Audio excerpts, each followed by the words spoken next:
Are you struggling with trying to do a rigid morning routine only to feel like a loser after a week and you just can't do it anymore? That's where I'm at. And actually, I think it's been about a year and a half where I started going to 2020 coaching. I actually got my little master's trophy plaque somewhere. I took all the classes. I love them very much.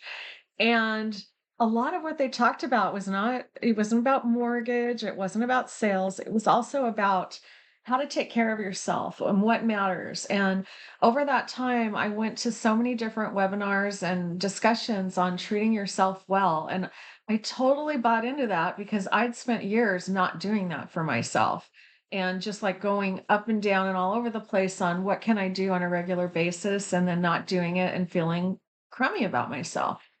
A lot of what they presented was starting your morning right. And I do love that idea, but I'm kind of this person that goes through these periods of time where I'm a night person. I don't really get started till 5 p.m. And then I'm like, I want to do YouTube videos and I wanted to write a blog and I want to research something that interests me. And all of a sudden it's midnight and I'm like, I have all this energy. So obviously when you do that, you can't wake up at 4:35 in the morning and start your day off right. Or if you do, well, at least when I do that, I'm tired and I'm grumpy and I'm resentful. So nobody wants a resentful Sloan. It's not a good thing. So anyways, I saw a presentation from Kim Clancy that I loved, and it was based on Savers, which is based on a very popular book, and I really loved what she said, and it was just like, "Just get up 1 hour earlier and schedule this time period," and I'll share the acronym for Savers, in the comments, and, also I did a little thumbnail Canva that breaks down what it is. But overall, I was so impressed with that. And there was all this good advice from Christine Beckwith and Laura Brando and others.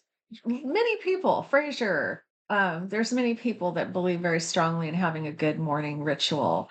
Darren Copeland. So just all this great input. Anyways, I failed over and over. And then I went to Kim Mason's talk last week, and she was also discussing routines. And I think she also started her plans and her rituals based on Savers. And then she made it her own. And she definitely, it was a really great presentation, which I'm sure you could see and have forwarded to you if you missed it.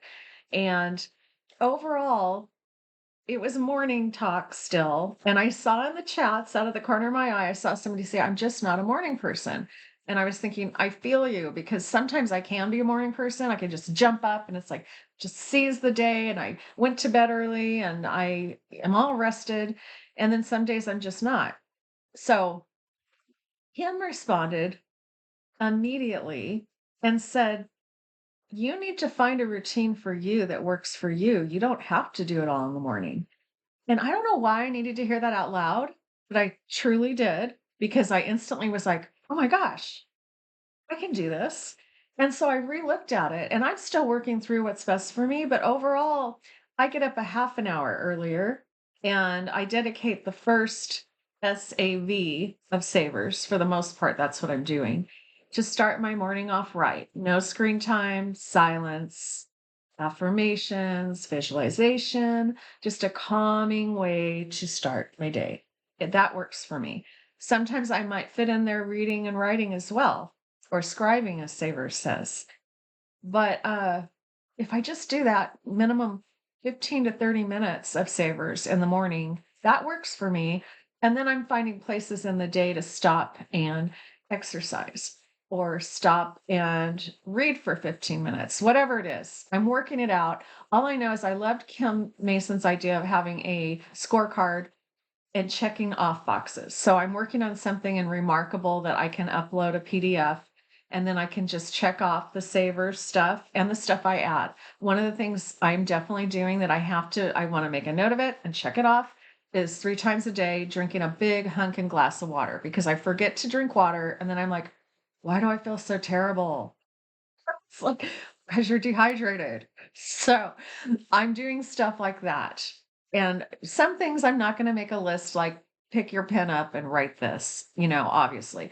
But if there's something that you know you need to do better, put it on your checklist. It's a great thing to just check off. Hey, I did that. I had drank all my water for the day. So that's my tip for you today. I hope it's helpful to you. Don't give up. You don't have to be a radical morning person. Not that there's anything wrong with you morning people. It's just not for all of us. So I hope this gives somebody hope to try again. Find what's right for you and get it done. And everyone's going to love you even more for it because you're going to love yourself more for taking the time to take care of yourself. Easy. Okay, bye.